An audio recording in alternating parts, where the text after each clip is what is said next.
Hoy viajaremos por Italia, un país extenso y diverso, hogar de una de las gastronomías más exquisitas de todo el mundo. Descubriremos sus orígenes, su historia, sus misteriosas bebidas, sus quesos más conocidos y también los más extraños. Iremos tras los platos y postres de sus regiones y recordaremos los pasos de algunos pueblos que llegaron con sus especias a enriquecer los sabores de esta tierra. Bienvenidos a Italia, el país de la tradición y de la alegría. Vamos a hablar un poco de la historia de la gastronomía italiana. Y para ello es importante enaltecer la labor de la mujer durante todas estas etapas, ya que la gastronomía italiana tradicional siempre se ha visto marcada por un corte muy matriarcal. Vamos a hablar un poco ahora de qué consumían o qué comían en la antigua Roma. Había muy poca variedad de ingredientes, entonces la dieta de los antiguos romanos se basaba en el consumo de granos y cereales, como la espelta, el mijo y el farro. Con estos ingredientes se realizaban platos muy humildes, como gachas y sopas muy espesas, dentro de las que destaca el pulmentum o el puls, que es la imagen que podemos ver en estos momentos. Estos platos se suelen acompañar con aceitunas saladas, aceite, vino diluido en agua o pescado seco. Este mismo plato se le suministraba a los esclavos, pero eran gachas mucho más espesas, era como casi una torta, por así decirlo. También consumían algunas carnes como el cordero hervido y verduras o frutas escalfadas como la col. Los antiguos romanos preparaban algunos brebajes que eran suministrados específicamente a esclavos y guerreros con el fin de saciar su sed y también de pues darles muchos nutrientes o poderes que ellos lo nombraban así. Hacían específicamente dos brebajes. El primero se llamaba posca y era la mezcla de agua y vinagre, y el segundo lo preparaba Catón y era mosto cocido con agua dulce que se dejaba allí durante 5 días, y pues ya en el momento del consumo se le añadía agua de mar. Es importante pues nombrar que en la antigua Roma pues fueron como los inicios del Imperio Romano. Entonces en esta época pues hay muchas invasiones, y por eso hay muchas influencias etruscas, también de la cultura fenicia, la egipcia y específicamente de la griega. Recordemos que los griegos llegan por la zona sur o la zona meridional, en donde se encuentra Sicilia, Cerdeña, entre otros. Vamos a hablar ahora del Imperio Romano. Precisamente pues por estas influencias, las clases altas empiezan a desarrollar un gusto por la abundancia y lo extravagante. No solo en sus banquetes, sino pues también como en sus fiestas, en sus orgías, las manifestaciones artísticas, entre otros aspectos muy importantes. La documentación de la cocina durante este periodo se le otorgó a un señor Apicio, que escribió 10 libros de cocina en donde pues narra recetas, rituales y cosas que se vivían durante los banquetes romanos. En estos banquetes los invitados recibían regalos de su anfitrión, que eran regalos muy costosos, y pues además los invitados o los comensales tenían que llevar a su propia servidumbre para que les sirviera. El orden gastronómico que se manejaba en los banquetes romanos era el siguiente. El primero era el gustatio, en donde se servían 3 entradas o aperitivos que cumplían precisamente con el objetivo eh, pues de abrir el apetito. Y pues eran porciones pequeñas de aceitunas, pescados, verduras, trozos de queso, y esto se acompañaba con mulsum, que era un vino caliente con miel. Luego seguía la prima mensa, que eran alrededor de 3 platos fuertes, en donde pues además de verduras, se destacaba el consumo de animales de caza, aves y pescados. La segunda mesa era como para limpiar el paladar, en donde se consumían dulces y frutas, y el comisatio, que era el más importante, era un ritual o una reunión en torno al beber y tratar temas profundos de interés como la política, la virtud, la moral. A veces se recitaban poemas, se hacían algunas muestras artísticas y pues era básicamente con el fin de embriagarse. También era importante pues los métodos de conservación para alargar pues la vida útil de los alimentos. Podemos encontrar que ellos salaban mucho sus carnes y sus pescados, usaban el ácido acético proveniente de la fermentación del vino y lo especiaban con mostaza o con miel. También ahumaban carnes y pescados, usaban la salmuera, conservaban en aceite de oliva, fermentaban, hacían uso de la miel para conservar carnes frescas y cocidas, secaban al aire o también cocinaban en vino. Vamos a pasar ahora a la Edad Media. En esta época se da una diferenciación muy grande en la alimentación de clases altas y bajas. Entonces, pues el ingrediente estrella en ambas clases era el pan. Sino que la gran diferencia era que las clases bajas consumían pan de centeno, cebada, mijo y avena, mientras que las clases altas solo consumían pan elaborado con harinas refinadas como la harina de trigo. Había una práctica muy usual que era el compagio, que era remojar el pan en líquidos como vino, caldos o sopas. Y pues de esta idea o de esta práctica surgen muchísimos potajes o sopas que hoy en día pues conocemos. Otro ingrediente muy importante en la Edad Media eran las bebidas fermentadas, ya que la comida no se acompañaba con agua, pues porque eran de condiciones muy precarias, era agua contaminada, entonces se usaban bebidas fermentadas como el vino y la cerveza. Recordemos pues que en esta época se desatan muchas enfermedades, entonces pues por eso el consumo de agua y de leche no era como lo más óptimo. Adicional a esto, pues las bebidas fermentadas contenían alcohol y pues por su graduación alcohólica se consideraban que eran curativas o que eran buenas para la salud.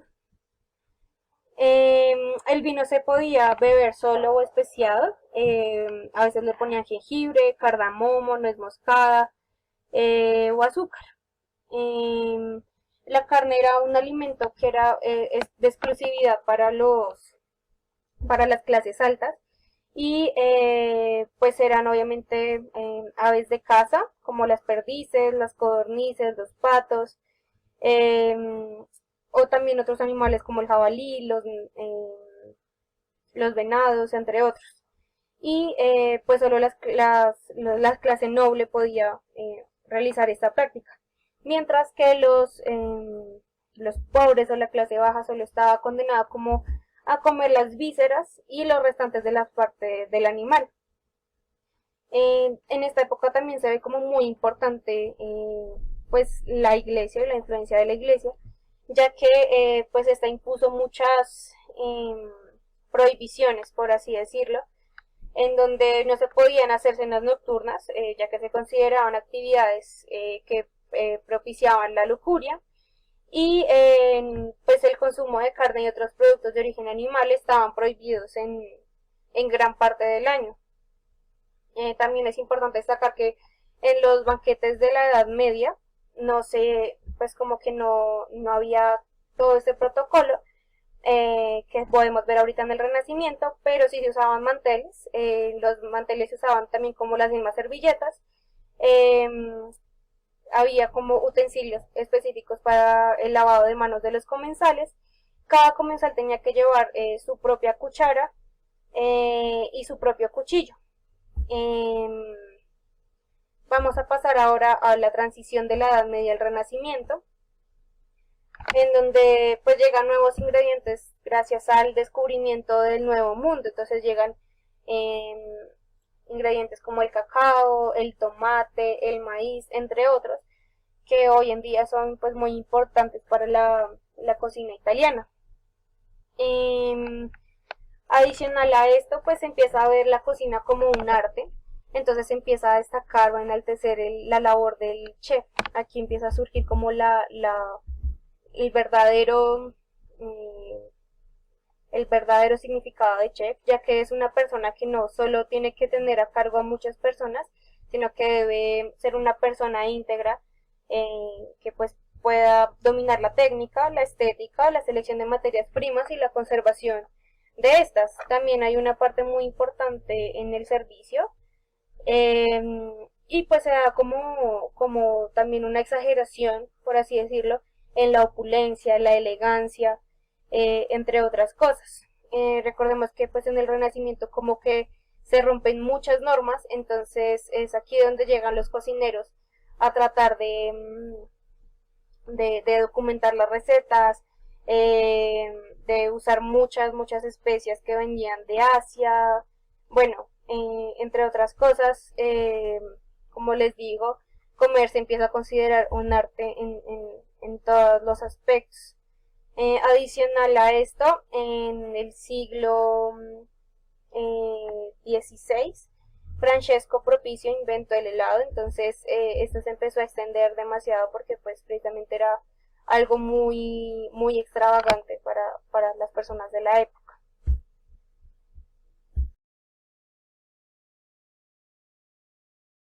Ahora vamos a hablar de algunos datos curiosos sobre la historia o el origen de muchos platos comerciales o los más conocidos a nivel mundial de procedencia italiana. Entonces de primeras encontramos la pizza, es uno de los platos más emblemáticos de Italia y por tanto muchas personas consideran que su origen es 100% italiano. Por el contrario, este plato surge de la influencia de la antigua Grecia, en donde pues elaboraban un pan blanco al que se le añadía ajo, cebolla, queso fundido y dátiles.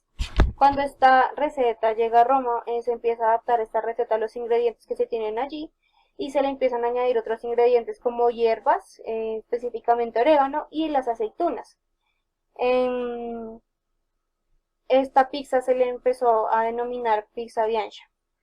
Esta receta perdura muchísimo tiempo hasta que se da un intercambio de ingredientes entre el Nuevo Mundo y el Viejo Mundo por el descubrimiento de América. Y llega así el tomate a Europa y específicamente a Nápoles, donde pues lo cogían como un objeto decorativo para sus huertas porque les parecía muy atractivo, pero nunca se atrevieron a consumirlo porque pues debido a la textura extraña e inusual del tomate cuando se cortaba, eh, había un mito que decía que el tomate era venenoso.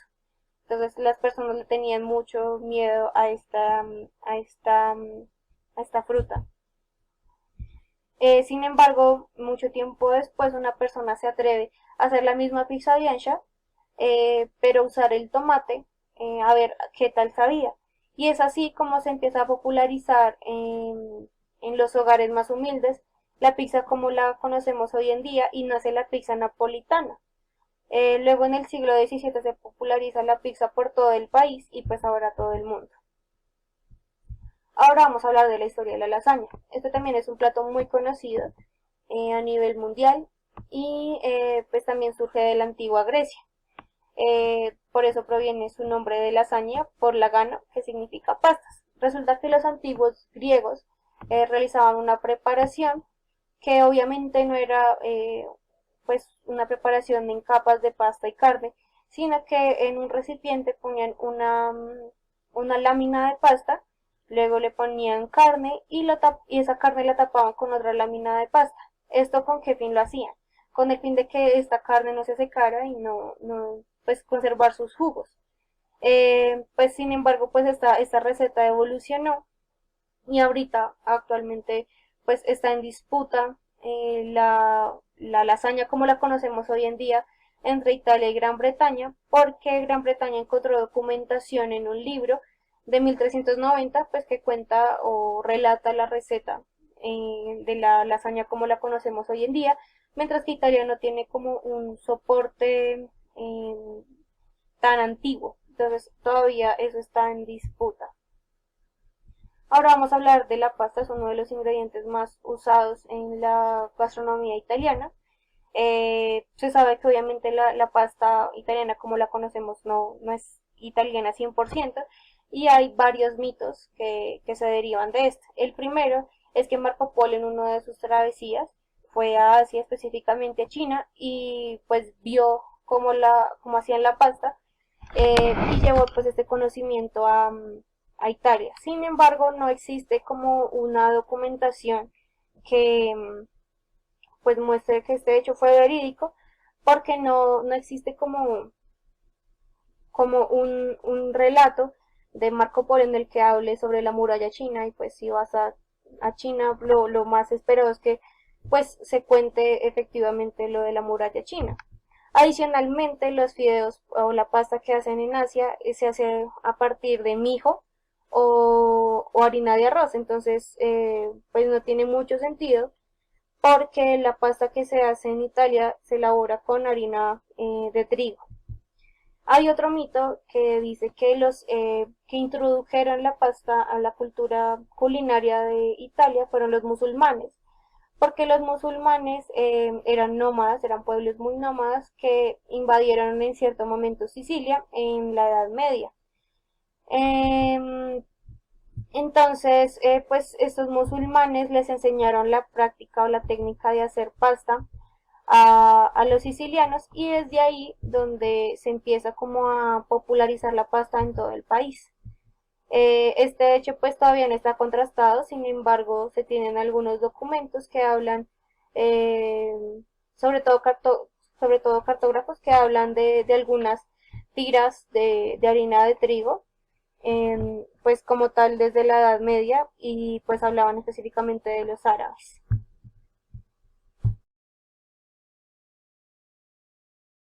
Bueno, y para empezar a hablar de la gastronomía italiana es muy importante destacar que Italia, fuera de ser una gastronomía deliciosa, ambiciosa y que presenta y que es lo que pues ya hay tanto el mundo, tiene una historia bastante particular, tiene unos orígenes bien particulares que pues, quizás nunca tendríamos en cuenta. Voy a resaltar y voy a dirigirme hacia esta frase que dice: es una comida tan variada como sus regiones, tan amplia como su historia y tan impresionante como sus paisajes. Y es que bien sabemos que Italia, fuera de lo que expone, y como lo acaba de mencionar, presenta una gran retroalimentación frente a todo lo que representa su cocina y sus alimentos. Inmediatamente podemos intuir que tiene una historia bien interesante. Los orígenes de la comida italiana tienen historias y relaciones con la alimentación greco-romana y también tienen mucha influencia árabe. Pero a partir de ello podemos intuir y dirigirnos aquí, fuera de que hoy en día la gastronomía italiana se considera como una gastronomía muy urbana y muy detonada e incluso explotada por muchos chefs nacionales e internacionales. Tiene unos orígenes muy campesinos y muy criollos, que es lo que identifica a Italia. Es decir, en Italia podremos encontrar dentro de una montaña, en una casa, a una nana preparando pasta de la manera tradicional como lo ha hecho según sus generaciones. Y eso es algo muy bonito y muy de destacar de la cocina italiana. La cocina italiana, fuera de estar encapsulada dentro de una gastronomía nacional, como en muchos países que podemos encontrar platos típicos de la gastronomía y del contexto local, aquí podemos hablar, dentro de la gastronomía italiana, podemos hablar de que está subdividida en regiones. Tenemos tres regiones específicas, que es la región del norte, la región del centro y la región meridional, en donde vamos a encontrar varias de las islas provenientes de Italia. Jamás en la mesa italiana debe faltar el agua, el vino y el pan. Y adicional a esto añado que la cocina italiana es muy, se caracteriza mucho por el consumo de frutas. Los productos frescos siempre están en la mesa. Los hábitos alimenticios siempre están ligados a la hora de comer. Siempre vamos a tener un aperitivo, un primer plato, un segundo plato, un dulce y un digestivo. Y esto es debido a la variedad de productos que tenemos dentro de la gastronomía italiana y debido a la historia de las generaciones en cómo se consumían los alimentos. La cocina es auténtica y típica, puesto que, como lo mencioné, proviene de orígenes muy criollos. La charcutería, los mariscos, el consumo de jabalí, quesos madurados, aceites y el tomate y las especias destacan dentro de la gastronomía por ser parte e insignia de lo que exponen hacia el mundo. La gastronomía italiana tiene muchas particularidades, y una de ellas es que gracias a los platos y a su origen dentro de las ciudades se les otorga a los platos parte de los nombres de las ciudades, es decir, valga la redundancia. Tenemos un ejemplo perfecto: el prosciutto, este cerdo madurado, de Parma, lo conseguimos, podemos encontrarlo como prosciutto de Parma, bistec a la fiorentina, que más adelante hablaremos de él, también tiene orígenes dentro de la Toscana, con una fiesta y unas tradiciones que van detrás de ella. Pesto a la genovesa, específicamente estamos hablando de la ciudad de Génova, entre otros. Y evidentemente tenemos que destacar y ameritar que Italia es hogar de los mejores, bueno, no de los mejores, pero sí es una de las casas de los mejores quesos madurados del mundo, como lo puede ser el queso parmigiano reggiano o el queso gorgonzola. Entonces creo que es importante tener en cuenta que Italia, más allá de verlo como un atractivo turístico y un atractivo de la gastronomía y únicamente pensar en las pizzas, en la pasta y en el pesto, proviene más y tiene una historia más trascendental frente a lo que están consumiendo.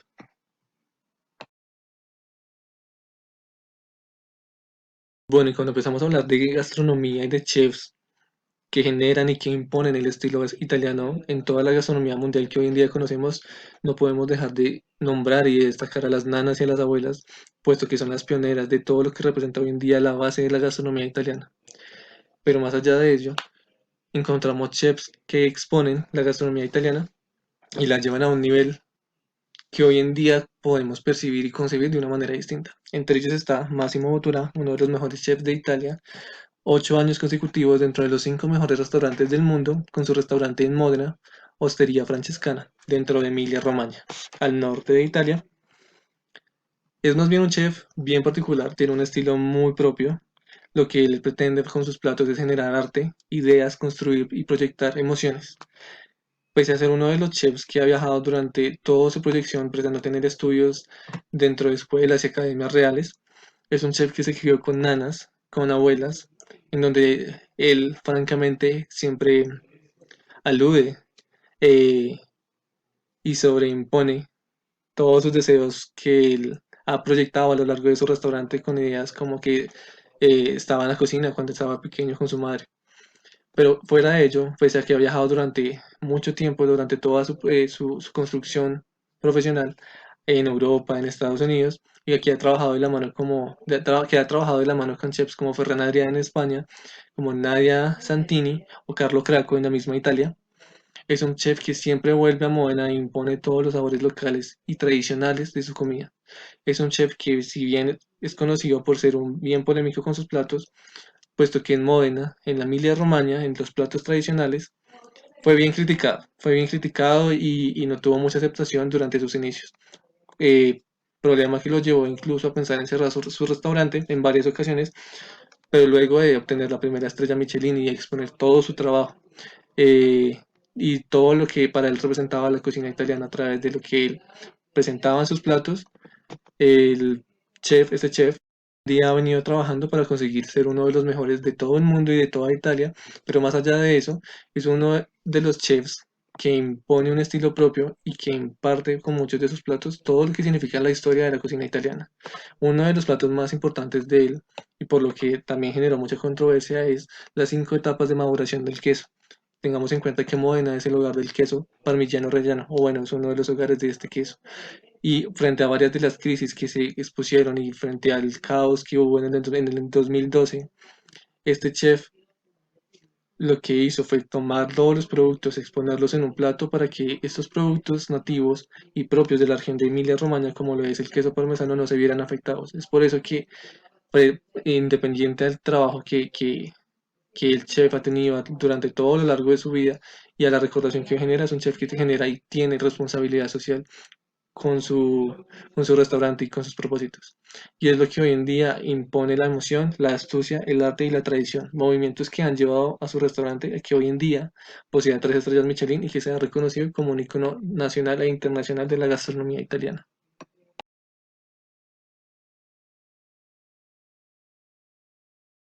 A lo largo de todo el contenido histórico y durante todas las 3 regiones, vamos a encontrar bastantes diferencias en lo que concierne a la gastronomía italiana. Aquí en la región norte podemos encontrar que definitivamente las salsas y los aceites se dejan a un lado y se los vamos a encontrar probablemente mucho más adelante en la región meridional. Aquí en la región norte vamos a encontrar mucho consumo de maíz, de quesos madurados, eh, a excepción de varios aceites, vamos a encontrar unos muy característicos de la región. Con ellos vamos a encontrar también mucha mantequilla, mucho consumo de cereales y pastas. Entonces, Uno de los aceites más primordiales aquí que vamos a encontrar, bueno, definitivamente son los aceites de Liguria en Piamonte y la ubicación del noreste italiano hoy en día radica en lo que figura como la Italia septentrional, compuestas por Piamonte, el Valle de Aosta, Liguria, Lombardía, Trentino Alto Adigio, Veneto, Friuli Venezia, Giulia y Emilia Romagna. Entonces, vamos a hablar del aceite de oliva de Liguria, que es un aceite que es únicamente exclusivo y producido en la región de Liguria, en donde se subdivide en tres colinas. Y esas tres colinas las vamos a encontrar y las vamos a denominar como tres olivares. Un olivares es aquella montaña en donde se producen y se cosechan las olivas. Precisamente de allí vienen los nombres de los tres aceites nobles de Liguria y que destacan todo este enmarco de los aceites, pues los más reconocidos que se consumen en el norte de Italia. Por otro lado vamos a encontrar la polenta, y que es más bien una guarnición típica italiana que tiene datas y orígenes a partir del siglo XVII, en donde básicamente consiste en la cocción de harina con agua y saborizada. Aquí podemos hacer un paréntesis, es que decir que la polenta, si bien es bien consumida en el norte de Italia y que los italianos que viven en el norte, en estas regiones del norte, son bien conocidos como polenteos, es muy fácil encontrar y distinguir cada región, por ejemplo, Piemonte de Emilia-Romagna con una polenta distinta. Por otro lado, vamos a encontrar el prosciutto de Parma, que no es nada más y nada menos que un jamón madurado, que precisamente todo ese jamón y que a lo largo de este video también van a encontrar es que muchos de estos productos tienen denominación de origen controlada. El prosciutto de Parma está minuciosamente madurado y elaborado precisamente en zonas específicas de Parma en Italia. Cuando hablamos del vinagre balsámico de Modena, también estamos hablando de lo mismo, de un producto con denominación de origen controlada, que solo es producido en pequeñas cuevas de la ciudad de Modena. Y estas cuevas, bueno, este vinagre balsámico nace como producto y como resultado de procesos de fermentación a raíz de búsqueda de bebidas farmacéuticas. Y definitivamente tenemos que hablar del queso de gorgonzola en la región de Piamonte, que esto es uno de los quesos más antiguos del mundo y por el estandarte uno de los mejores quesos azules de Italia. Se elaboran en Piamonte, al norte de Italia, en la región de Lombardía, y al igual que todos los quesos que probablemente verán a continuación y que el parmigiano reggiano cuenta con denominación de origen controlada. Vamos a hablar ahora de la gastronomía que comprende la región central italiana. Para ello vamos a hablar de cuáles son las regiones pues que están en toda esta zona que delimitamos como central. Se encuentra la región de la Toscana, Lacio, Umbría, Marcas, Abruzos y Molise. Esas dos últimas también se consideran regiones del sur. Esta es una gastronomía que no se reconoce mucho, ya que no impacta mucho a nivel mundial, pero es una de las más ricas porque tiene una gran variedad de ingredientes provenientes tanto del mar como de la tierra. Entonces, son muy importantes, además que es importante destacar que en esta zona central se encuentra la capital de Italia, que es Roma, y pues hay una incidencia grande de turistas que buscan precisamente comida de este tipo. Vamos a hablar un poco de sus ingredientes. El primero que encontramos acá es el aceite de oliva. Este es un aceite de excelente calidad que cuenta con denominación de origen protegida e indicación geográfica protegida en toda la zona de la Toscana, pero también se produce en Lacio, Abruzos y Umbría. Ahora vamos a hablar del queso pecorino. Este es un queso elaborado a partir de leche de oveja y se suele confundir muchísimo con el queso parmesano porque se usan para cosas muy similares. El queso pecorino más reconocido en toda Italia es el queso pecorino romano, pero también hay queso pecorino en la Toscana. Y pues la principal diferencia es que el queso pecorino romano tiene un 36% de grasa y se elabora de noviembre a junio, mientras que el pecorino toscano se elabora con leche de oveja al 40% de materia grasa y se da todo el año. La diferencia en sabor es que el pecorino romano da un sabor un poco más intenso y picante, mientras que el toscano da un sabor un poco más de campo, un poco más salado, por así decirlo, y es un poco más cremoso. Em, Otro ingrediente muy importante en la gastronomía central son las legumbres, como el garbanzo, las lentejas y las judías. ¿Por qué? Porque estas hacen parte de la elaboración de muchas sopas, de muchos potajes y de muchos platos como de la cocina muy hogareña, muy humilde. También encontramos las trufas blancas y negras, específicamente las blancas solo se dan en esta región de Italia, que son en la Toscana y Abruzos. Son hongos comestibles que son muy codiciados a nivel mundial y por lo tanto también son muy costosos y brindan un sabor y un aroma pues muy particular que es deseado por pues unos paladares muy exquisitos. Ahora vamos a hablar de sus embutidos y fiambres. Es una de sus especialidades. No solo se dedican a hacer embutidos, sino también salazones, ahumados. em, bueno, tienen un amplio catálogo de embutidos y fiambres. Estos por lo general se elaboran con carne de cerdo y pues el objetivo es conservarlos para que duren más tiempo, pero también es añadir sabores como especias para que pues estos tengan un sabor inigualable. Otro ingrediente que vemos mucho pues por su cercanía al mar son los pescados y los mariscos. Un pescado pues que lo representa es el bacalao, es uno de los más usados para hacer diversas preparaciones, desde sopas hasta fritos, entre otras preparaciones. También hay el consumo de un molusco muy extraño que se llama sepia, es muy parecido a un pulpo, por así decirlo, y se consume más que todo estofado y es delicioso según pues los italianos.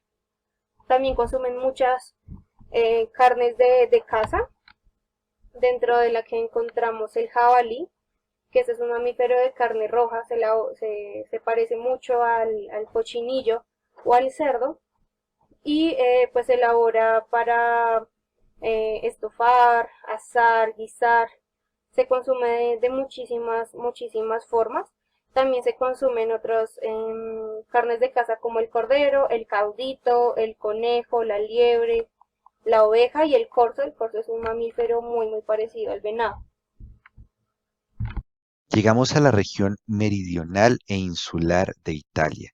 La región meridional es la continental, que está compuesta por las regiones de Abruzzo, Molise, Campania, Basilicata, Puglia, que está por aquí, que es el tacón de la bota itálica, y Calabria, que es la región eh, continental más meridional. Al ladito queda Sicilia, que ya pues es insular, y Cerdeña, que también lo es, y tiene límites al norte con una isla que no aparece por acá, que se llama Córcega, que es una isla francesa. Resulta que todo esto es súper mediterráneo, entonces se encuentran principalmente pescados y mariscos.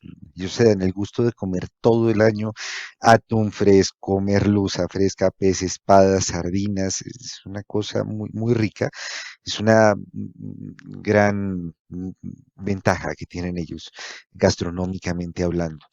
Hay un plato muy interesante que se llama las sardinas escafico. Escafico no es una forma de cocinar las sardinas, ni es una salsa que se le pone a las sardinas. Este plato tiene una historia súper interesante. Resulta que escafico era la forma de llamar en Sicilia a un pajarito bien pequeñito que se llamaba curruca mosquitera, se llama curruca mosquitera. En su tiempo era un ave que se comía rellena, como la codorniz, pero esta es más pequeña que la codorniz. Pero resulta que este pájaro era muy caro, muy escaso, y era pues limitado a las clases altas europeas. Entonces, ¿qué hacían los sicilianos? Rellenaban las sardinas igual que las familias ricas rellenaban el pájaro. Entonces, por eso es que el plato se llama sardinas escafico. Son unas sardinas que limpian y las rellenan con una mezcla de pasas, piñones, unas hierbitas, como por ejemplo el perejil picado, y algunos cítricos. Las cierran, las hornean 5 minutos a 180 grados y las sacan, eso queda delicioso. Em, También pues se encuentra pescado seco, que lo llaman el estocafizzo. Bueno, pues también hay mariscos. Resulta que Europa es un gran consumidor de mariscos e Italia es el segundo consumidor de mariscos más grande de Europa. Resulta que ellos tienen un mercado de consumo de 8.300 millones de euros solamente en mariscos. Es, es una cifra muy grande. Bueno, también dentro de los ingredientes más utilizados en la región, pues están la berenjena, que les gusta hacerla de todas las formas, en parrilla, en guiso. En guiso hay un plato muy rico que se llama berenjenas a la caponata, que lleva pues berenjenas, tomatito, apio, aceitunas.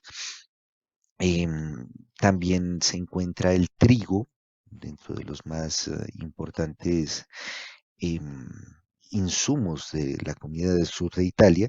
Y resulta que un dato curiosísimo es que Italia no produce todo el trigo que necesita. Italia es deficitaria en trigo. Entonces importa la mayor parte de la región de Mexicali. Es, es, es impresionante. México le surte trigo a Italia. Y es no poco. Casi son 2 millones de toneladas de trigo blando y 2 millones de toneladas de trigo duro. Y recordemos que es el insumo principal para hacer platos tan tradicionales como los panzerotis, como las pastas. Em, Otro ingrediente muy importante es la albahaca. La albahaca la trajeron los árabes de la India y de Irán. Actualmente se utiliza para hacer pesto, la pizza margarita y llegó a Sicilia, llegó a Italia por Sicilia, porque resulta que Sicilia fue un emirato árabe durante los siglos noveno y décimo. Entonces por ahí llegó la albahaca, la trajeron los árabes. Y finalmente, pues otro de los eh, ingredientes más importantes es el arroz.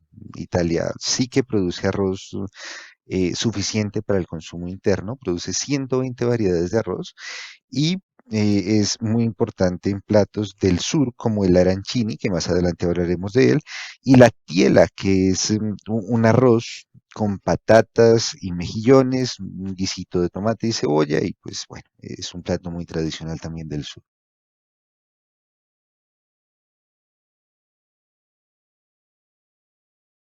Bueno, en definitiva vamos a hablar de los platos típicos italianos, empezando por la región norte de Italia, que como bien podemos recordar es una región que está bien influenciada por las pastas frescas, por las mantequillas, no por mucho por los aceites, pero existen varias excepciones.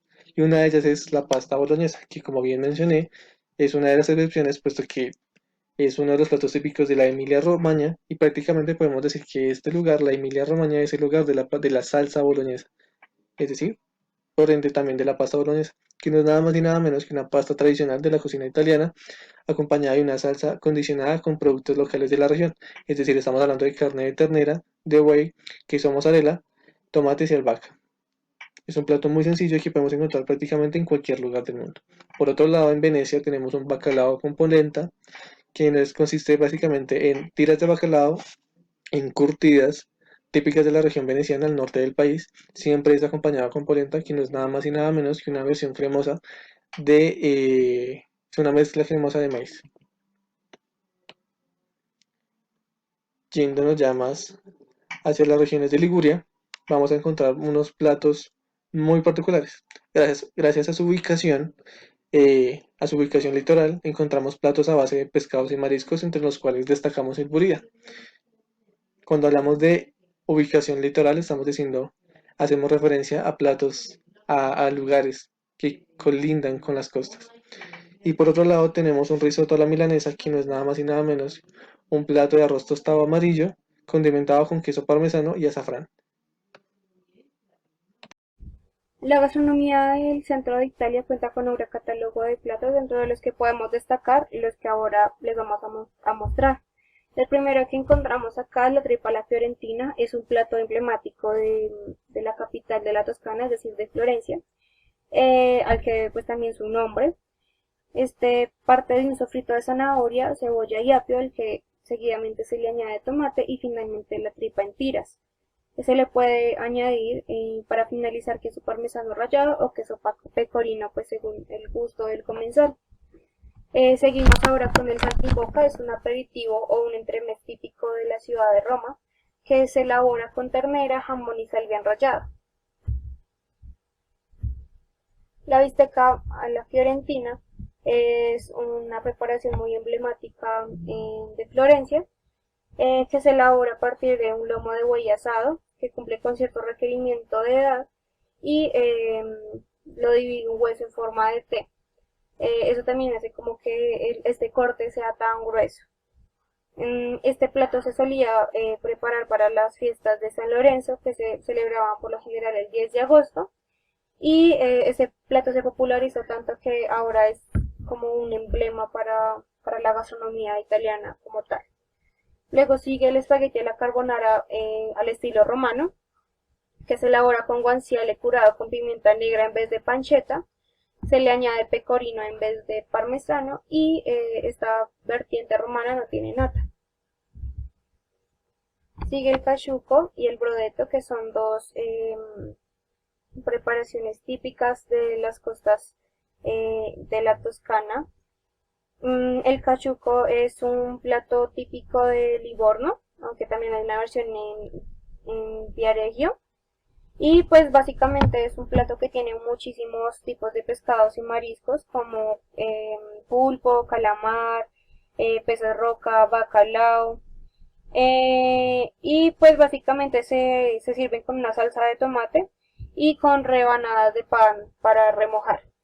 Luego está el brodeto, que es básicamente una sopa de pescado. Y pues hay una variante que es la roja, que se hace con tomate, y la amarilla, que se hace con azafrán. Tenemos ahora la sopa de farro, que es una sopa muy humilde, que se elabora a partir de farro, alubias y verduras. El farro es un grano muy parecido al trigo y pues se usa básicamente para espesar las sopas.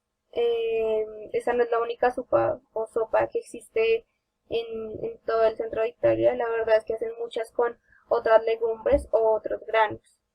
Y finalmente encontramos la porchetta, que es un cerdo al horno, básicamente, que se hace con hierbas, romero, hinojo y otras plantas para darle un poco más de sabor. Y ese se suele comer con otros bocadillos, puede ser con pan, con algunas salsas. Es muy muy típico de comer en esta zona. Elegimos 6 platos de las tierras del sur de Italia. Los primeros, los mayoredus, son unas pastas en forma de conchita, similares en su tamaño y en su estriado a los ñoquis. Se llaman así porque en sardo la palabra mayorú significa toro, y mayoredú vendría siendo el diminutivo del toro, del ternero. Por su forma curva, parece que fueran barriquitas, y los campesinos de la zona dicen que son similares a las barriguitas de los terneros. Entonces pues por eso los llaman mayoredus. Por otro lado están los arancini, que son unos platos que provienen de Sicilia, y son unas bolitas de arroz con azafrán, eh, que vienen rellenas de queso, de vegetales. Las apanan con pues miga de pan y huevo, las fritan y pues son bien crocantes, son bien ricas, y se las comen frías o calientes, con salsita, sin salsita. Realmente son consumidas de muchas formas. Por el otro lado está la parmigiana di Melanzane, que es como una lasaña, pero con berenjenas. Entonces viene la berenjena, queso parmesano, salsita, es bastante rica. Eh, Hay un plato extraño que se llama el fritole, que consiste en tomar las partes menos atractivas, menos refinadas del cerdo, las pieles, las orejas, la nariz, en fin, las ponen a cocinar en sus propios jugos, medio se fritan, ya cuando están cocidas las sacan, las parten, las seccionan y las envían las señoras las envían a sus esposos para el trabajo, son como un snack. Por otro lado está el panzeroto, que es un pan relleno, tiene que tener queso, pues porque así es la receta original, pero además del queso hay una infinidad de rellenos, carnes, salsas de pollo, vegetales, bueno, hay muchísimos. La palabra panzeroto es el singular, la palabra panzerotti es el plural. Eh, y por último, elegimos la pizza porque tal vez es la más famosa y pues difundida por el mundo. Em, es un pan y encima lo cubren con pasta de tomate, queso, perdón, y pues también puede tener muchas coberturas. Ahora vamos a hablar un poco de los métodos y técnicas de cocción que se usan con frecuencia en la cocina italiana. Recordemos que la cocina italiana es muy hogareña, por lo que sus métodos de cocción son muy, como muy de este tipo, muy caseros. El primero que encontramos acá es el asado, que puede variar entre proteínas y verduras. Luego encontramos el hervido, en el que está la cocción de la pasta que se consume al dente. El escaldado, sobre todo de verduras. El horneado no solo de productos salados como la pizza o la lasaña, sino también de productos de panadería o repostería. Ahí están productos fritos. El estofado que se da en carnes muy duras, por lo general suelen ser carnes de caza como el jabalí, el venado, entre otros, y la parrilla. Italia también es pionero por sus embutidos y fiambres. Em, pues estos son elaborados con técnicas muy buenas de secado, ahumado y curado. La mayoría de los embutidos que se elaboran en Italia son de Modena, pero pues prácticamente todas las regiones de Italia tienen como sus charcuterías, por así decirlo. Tienen productos, la mayoría son a base de carne de cerdo y grasa, pero los más reconocidos son el salami, las salchichas, el pepperoni, también está el guanciale, que es como la careta o los carrillos de cerdo, que se frota con sal, pimienta negro, pimentón y se cura durante 3 semanas. También está la copa, que es como un salami hecho de la cabeza o el cuello del cerdo, por así decirlo. Y es parecido como al curado del prosciutto. También pues encontramos el prosciutto y hay una amplia denominación de origen para el salami, que es uno de los productos estrella de los embutidos, que son las siguientes. Hay salami extra, prima, seconda, tercera o inferiori. Y la calidad depende de la elección de ingredientes. Em, pues recordemos que no solamente se hace con cerdo y grasa, sino que pues también depende del curado como tal del salami y de la región de donde provenga.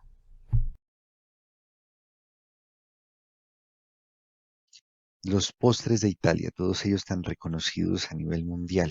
El primero, el tiramisú, que es un postre por capas superpuestas que mm, una de ellas se compone de bizcochuelo de soletilla bañado con una mezcla de amaretto con café espresso y otra de las capas es de huevos montados con queso mascarpone. La última de ellas, la última de las capas es cremosa siempre y va espolvoreada con cacao. La mezcla del cacao con el café espresso con el amaretto es inigualable.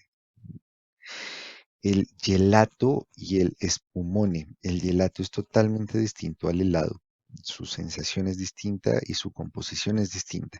El helado tiene más crema y más aire, y el gelato tiene más agua y menos aire. Entonces es más compacto. La sensación en boca es, si bien ligeramente cremosa, es mucho más refrescante que el helado. Aquí en Bogotá pueden ir a Orso, que es en la 66 con cuarta. Allá se sirven gelatos muy ricos y también en Micheli Gelato, que queda em, cerca del Andino. Allá, allá solamente el local es hermoso y aparte los gelatos son riquísimos, pero el local tiene vitrinas circulares y giran y exponen paletas y gelatos. Realmente es un espectáculo ir allá. Michel y el gelato. Bueno, el siguiente postre es la panacota, que tiene su origen en el Piamonte. Un día había un excedente de leche, a una señora campesina se le ocurrió hervir esa leche con espinas de pescado, esas espinas de pescado, digamos, eh, extrajeron su colágeno y se mezcló con la leche. Cuando se enfrió, quedó una gelatina dura. Em, Ese es, digamos, el origen de la panacota. Actualmente está acompañado con salsas de frutos amarillos, de frutos rojos, de amarenas, que pues, es una fruta tan tradicional en Italia. Por otro lado está la pastiera. La pastiera es una torta. La pastiera y el panetone, que son los dos que vienen, son tortas que se consumen en fiestas religiosas. La comida de Italia está muy influenciada por la religión. No podemos olvidar, no podemos dejar pasar que en Italia está el país más pequeño del mundo, que se llama el Vaticano, que es el centro religioso del catolicismo. Entonces, muchas de las ocasiones que tiene Italia en torno a la gastronomía están influenciadas por fiestas religiosas. Entonces, la pastiera, perdón, es una tarta que viene rellena con ricota, con queso ricota y trigo cocido. Entonces, pues es de larga duración su elaboración y la historia es pues muy, muy emocionante. Resulta que había una reina que se llamaba María Teresa de Austria y era súper aburrida esa señora y aparte súper opaca, súper gris, tan triste era que la llamaban la reina triste o la reina que nunca se reía. Entonces su esposo, el rey Francisco I del Sacro Imperio Romano, le dijo al pastelero, venga, hágase un postre para que mi esposa se ría por una vez, porque mire, ya está muy vieja y nunca se ríe. Entonces el pastelero hizo una torta, es una tarta con una fragancia muy particular de azahar. Entonces, pues eso le gustó mucho a la reina y al parecer se rió un poquito, con una ligera sonrisa. Esa es la historia de la pastiera. Y por otro lado, el panetone, que es otro postre que se consume en fiestas religiosas, porque este es con ocasión de la Navidad que se prepara. Y este no es un postre, este es un pan dulce que viene relleno de frutas cristalizadas, de cortezas de cítricos también cristalizados, es un postre delicioso. Finalmente tenemos el cannoli, que es un postre que viene de Sicilia, que tiene una masa dulce que es dura y por dentro le meten un relleno de queso ricota, que tiene sabor a cocoa, que tiene sabor a pistacho, que tiene sabor tradicional. Y aquí en Colombia, cuando se consigue, puede tener todos los rellenos que ustedes quieran, de arequipe, de frutos rojos. Hay uno muy, muy rico de frambuesa. En fin, son muchos rellenos los que puede tener el cannoli. Italia se caracteriza por tener una gran variedad de bebidas alcohólicas, entre las que podemos destacar las siguientes. La primera que encontramos acá es el Aperol. Es un aperitivo semi-amargo que tiene un color naranja intenso y una graduación alcohólica de 11 grados.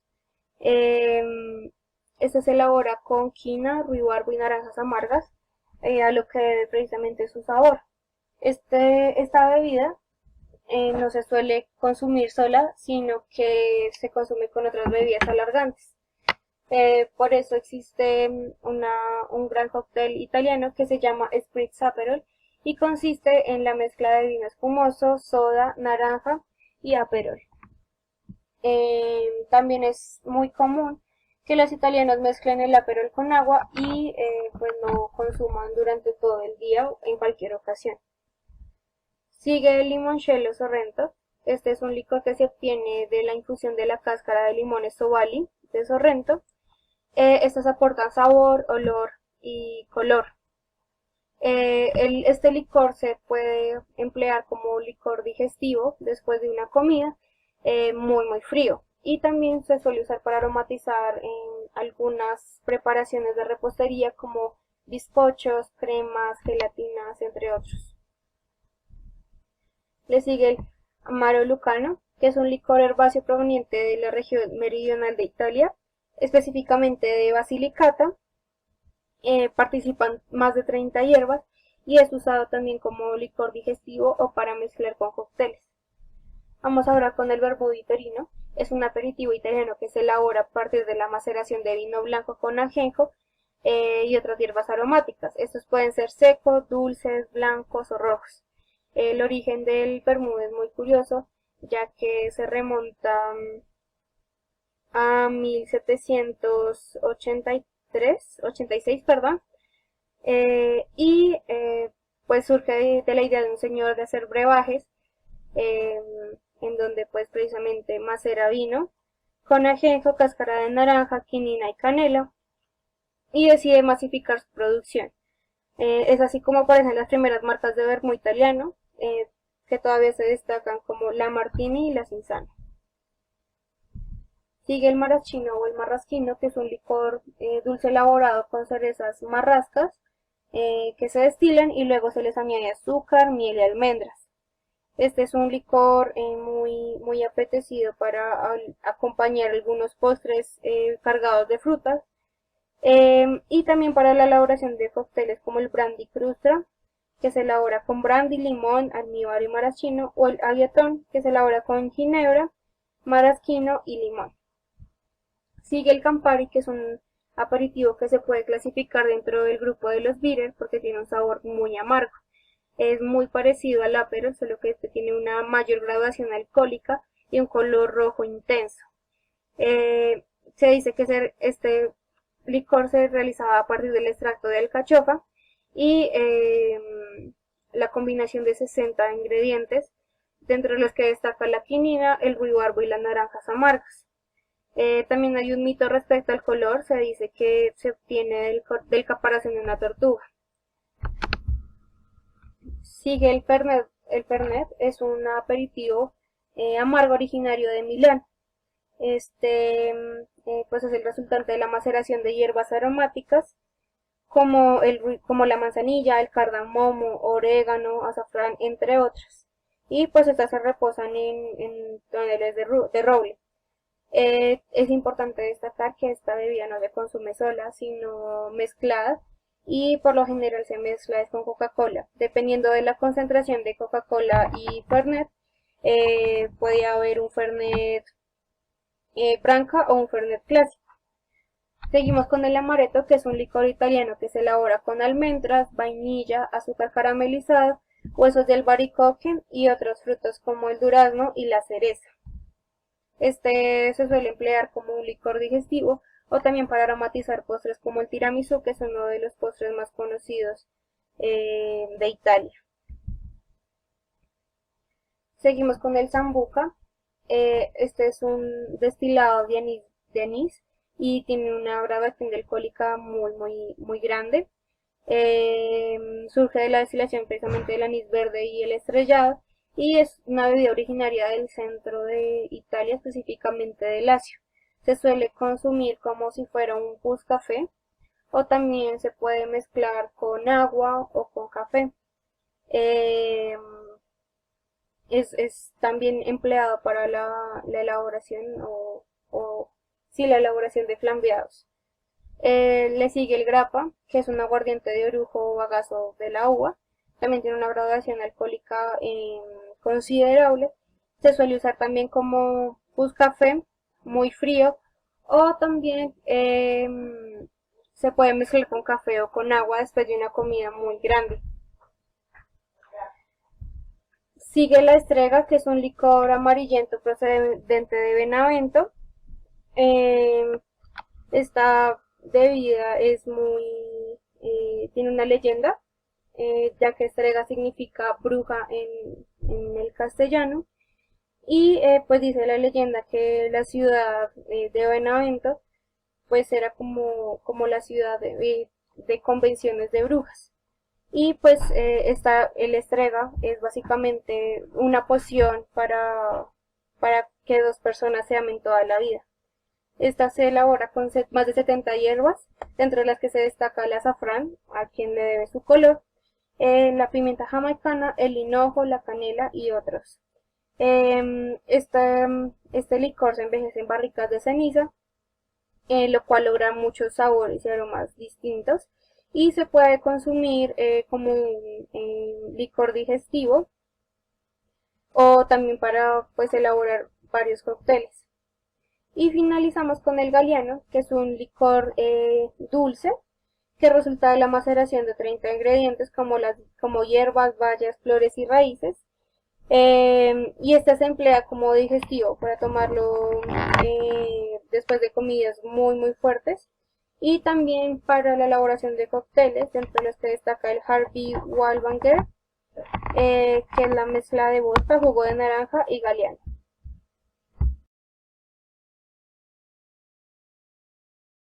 Italia tiene un número muy grande de quesos con denominación de origen propia. Elegimos los 9 más importantes.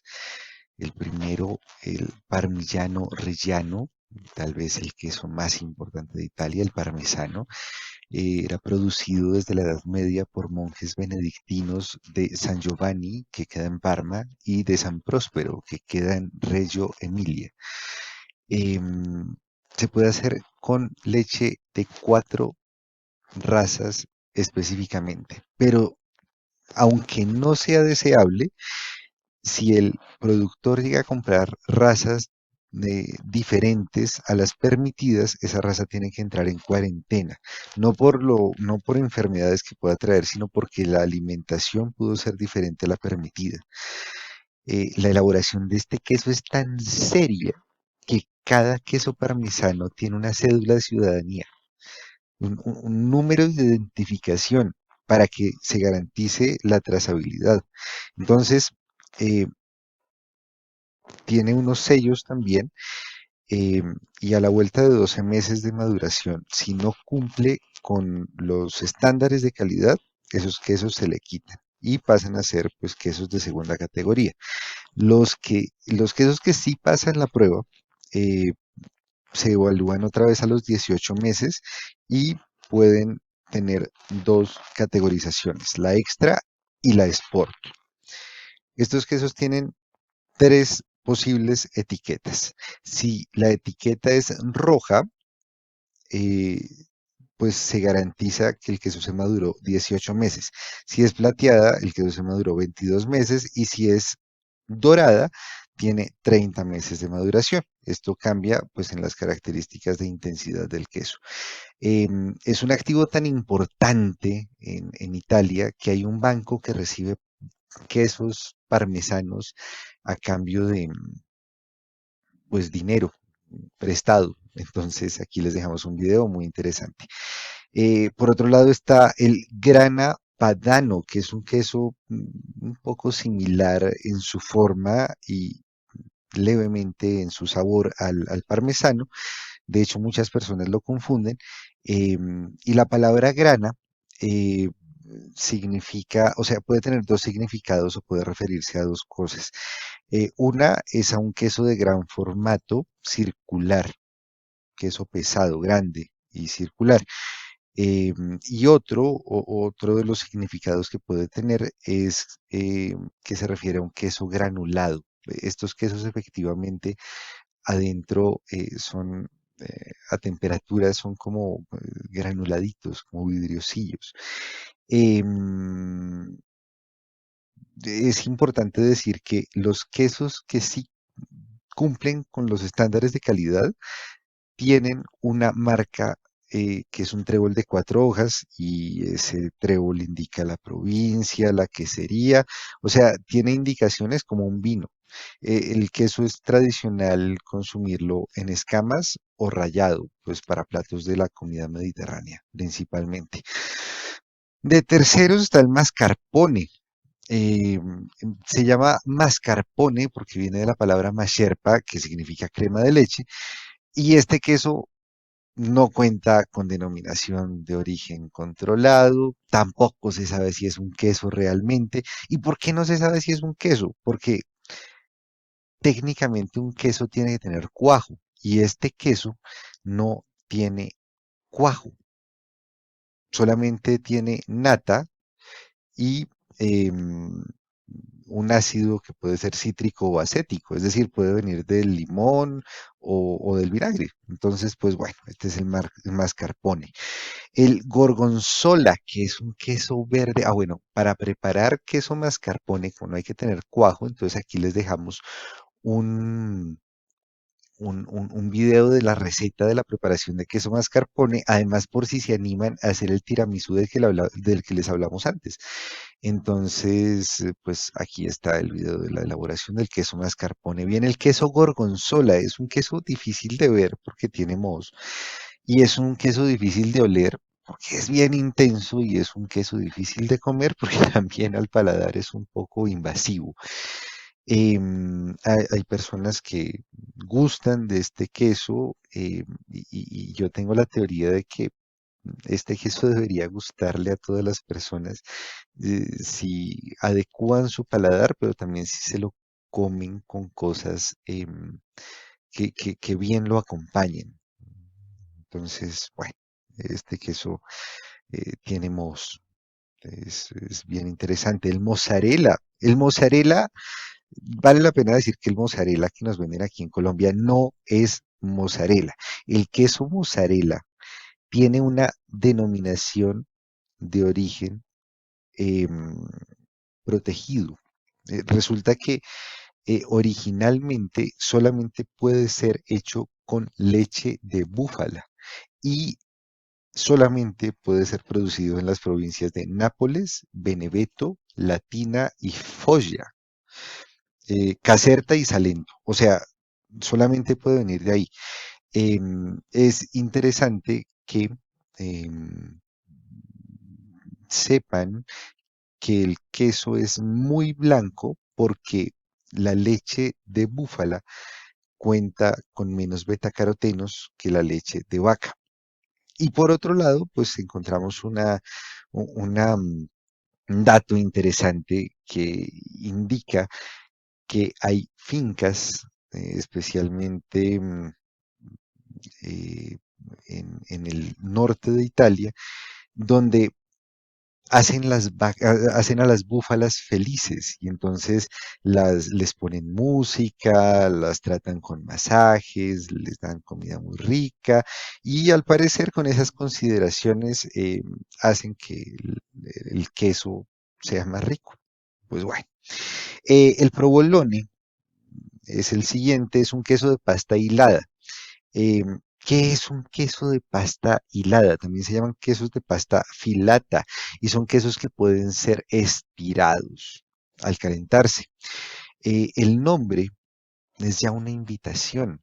Es muy bonito la raíz del nombre porque provo es una invitación que en italiano quiere decir prueba, como pruébame. Pues bueno, muy bonita la historia de este queso.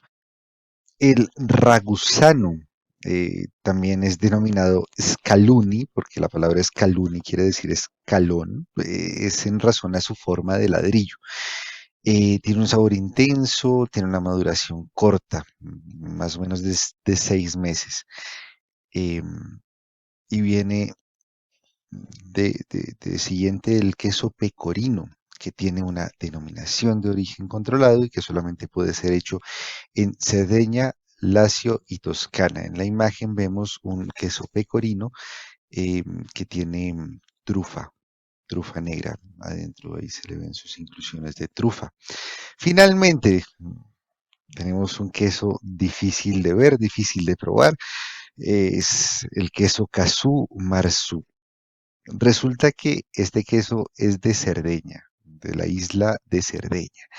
Es de oveja. Es un queso que tiene cierta maduración porque tiene una corteza. em, y aquí pues empezamos a contar lo difícil. Deliberadamente le eh, introducen, le inoculan huevos de mosca. Y los huevos de mosca empiezan a comerse el queso. Entonces lo cremoso que tiene ese queso que se ve por acá es excremento de las larvas de mosca. Es un queso terriblemente difícil. Eh, es un queso perfectamente prohibido, ilegal. Sin embargo, pues en Cerdeña lo siguen produciendo, pero no puede ser vendido. Solamente puede tener un consumo casero. Y no es que lo pueda tener, es que es imposible de controlar. Entonces, bueno, pues este es el queso. Tiene un olor además insoportable. Las personas que lo han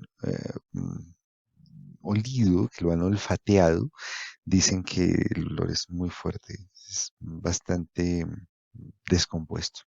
Así que bueno, este es el queso Casumarzu. Ya casi estamos finalizando nuestro viaje por Italia y les comentaremos dos hechos gastronómicos de la actualidad.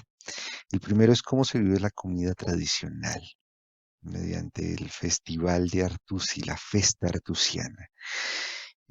Resulta que había un señor que se llamaba Pellegrino Artusi. Nació en 1820, falleció en 1911. El señor era un empresario y se dio cuenta de que la comida diaria italiana era horrible. Tenían platos ricos que conservaban para las fiestas, pero la comida casera era muy fea. Entonces él dijo, mire, voy a recopilar unos platos muy ricos, de fácil preparación, y se puso a viajar por todo el país, se puso a anotarlos. Cuando tenía 400 recetas, quiso publicar, no hubo editorial que lo recibiera, entonces tuvo una estrategia, se puso a repartir eh, papeles con las recetas anotadas por la calle y además a las amas de casa. Fue muy importante repartir papeles a las amas de casa porque se empezaron a enterar del nombre y empezaron a replicarlo, lo que hizo que esa gastronomía ya fuera, digamos, implementada en algunos hogares. Ya cuando el señor vio que estaba dando resultado, mandó de su plata a hacer como 400 libros y todos los envió a casas distintas. Em, Empezó a ser muy famoso, ya las editoriales lo querían acoger, las amas de casa de Italia empezaron a enviar em, cartas diciéndole sus recetas, en fin, fue todo un hito este hito gastronómico del señor Artusi. Así que em, en honor a él se hace el Festival de Artusi y es un festival en el que anualmente renombran las calles como se llaman los platos del señor Artusi, recopilados por el señor Artusi, y en las calles pues hay un restaurante básicamente, y pues hay música en vivo y demás. eh, y bueno, eh, sucede este festival en Forlimpopoli. Y por otro lado, pues queremos destacar el movimiento de Slow Food, que fue creado en 1986 por un sociólogo que se llama Carlo Petrini. El movimiento se internacionalizó en 1989 y es, pues su nombre de hecho es Slow Food como comida lenta, eh, pero no es porque la preparación de la comida tenga necesariamente que ser lenta, sino porque surge contra la fast food, contra la comida rápida y todo lo que significa la mala alimentación, el uso de abonos contaminantes en esa comida, la inconsciencia por la tierra. Esta comida crece, esta comida nace, o este estilo de comida nace con tres principios. Primero, que la comida sea libre de contaminantes y sustancias nocivas. Este señor italiano dijo, no vamos a comer nada que tenga ni contaminantes, ni abonos sintéticos, ni insecticidas, químicos, nada. Todo muy natural. Por otro lado, los cultivos de lo que comamos tienen que ser súper ecológicos, amigables con el medio ambiente. Y por último, lo que comamos tiene que dar de comer justamente a las personas que participen en su producción. Entonces, tiene que ser viable, pues económicamente, para todos. Entonces, bueno, estos fueron los principios y el espíritu con el que se debe comer este tipo de gastronomía. Es el espíritu de la degustación consciente. Sí vendría siendo lenta en su degustación, la de slow food, porque la idea es disfrutar, disfrutar de los sabores, analizarlos, disfrutar del entorno, disfrutar de lo que me llevan a pensar, los ingredientes utilizados. eh, eh, es, mm, es una comida em, para el análisis, para el disfrute, para el placer. Entonces, son dos hechos gastronómicos que quisimos nombrar. Viaje del día de hoy tenemos dos maridajes. El primero que tenemos es un Montetondo San Prieto de la Valpolicella junto a un bistec a la Fiorentina. ¿Qué podemos decir de este vino? Hago un paréntesis y una aclaración. Muchas veces cuando buscamos estos vinos en un internet o en las tiendas de vino, vamos a encontrar que el vino también está denominado como superior. ¿A qué se refiere esta denominación o esta titulación? No es nada más y nada menos que es un vino con alta graduación alcohólica. Es eso. Entonces, ¿por qué podemos decir de nuestro vino? Es un vino italiano proveniente del norte de Italia, proveniente de la ciudad de Verona y elaborado exclusivamente en la provincia de la Valpolicella. Estamos hablando de un vino tinto seco elaborado con uvas Corvina, también conocida como Corvina veronesa, Rondinella y Molinara. Como le dije anteriormente, es un vino tinto seco de opulencia media, es decir, no estamos hablando de un vino que alcance las características de un Cabernet Sauvignon, sino que es más bien un vino tinto seco que no alcanza una tanicidad tan alta y que no es grasoso en la boca. Entonces, la historia de este vino es un poco similar a la del Pinotage sudafricano, que no, a diferencia general, era una marca insignia dentro del mundo enológico. Aquí lo que se quería generar eran grandes cantidades, dejando de lado un poco la calidad. ¿A qué me refiero con esto? A finales del siglo XIX, a principios del siglo XX, la Valpolicella es bien reconocida hasta el día de hoy por ser una de las zonas geográficas vitivinícolas que pueden producir grandes cantidades de vino. Pero ¿qué sucede? Los bodegueros y marqueses querían generar grandes producciones a raíz de la uva corvina, pero esta uva pues tampoco puede ser sobreexplotada porque no va a alcanzar niveles aceptables para un vino de mesa. ¿Qué pasó? Se implanta la rondinela y la molinara como alternativa para que este vino de la corvina alcance niveles adecuados dentro de la enología y pueda ser comercializado. Se tenía mucha especulación, puesto que la rondinela y la molinara, que también son uvas nativas junto a la corvina italiana, eh, no alcanzan un perfil enológico y agradable al paladar dentro de sus vinos en un 100% de su elaboración. Pero la vaya sorpresa es que después de la producción y de todo el proceso enológico del vino, obtenemos vinos de la Valpolicella con una alta graduación alcohólica que son muy agradables, que por lo general suelen consumir de joven, que si bien pueden ser envejecidos, no es lo indicado, puesto que tiene una gran graduación alcohólica dentro de ella. Y bueno, ese sería todo nuestro perfil así general de nuestro Montetondo San Prieto de la Valpolicella, y consecuentemente tenemos aquí un bistec a la fiorentina, que no es nada más y nada menos que un corte de carne, el conocido T-bone steak, un solomillo, y a la fiorentina hace referencia a la ciudad y a su margen histórica. Como lo hemos mencionado anteriormente en el video, Italia se caracteriza por darle y denominarle a sus platos gastronómicos los títulos de las ciudades. Entonces aquí tenemos a la Fiorentina, este es un plato típico del centro de Italia, de la Toscana, estamos hablando también de la Fiorentina, y hacer alusión a las fiestas del 10 de agosto, en donde se celebran las fiestas nacionales, locales más bien, y como tradición se acompañan mucho los bovinos o cortes de carne grueso. Entonces aquí tenemos un T-bone steak, un bistec a la fiorentina, que es un corte de carne de solomillo bastante condimentado y que por lo general te exige un nivel de alcohol o un nivel de vino que alcance y destaque ambas propiedades organolépticas, tanto del vino como de la carne, y como lo mencioné anteriormente, el Montetondo San Prieto de la Valpolicella tiene un nivel de alcohol inmenso. Entonces es perfecto para acompañar un bistec a la fiorentina, un corte de carne grueso y bien condimentado. Por otro lado tenemos eh, Ok, tenemos un Martini Asti con una crema carzolina. El Martini Asti es un vino espumoso italiano elaborado en la provincia de Asti.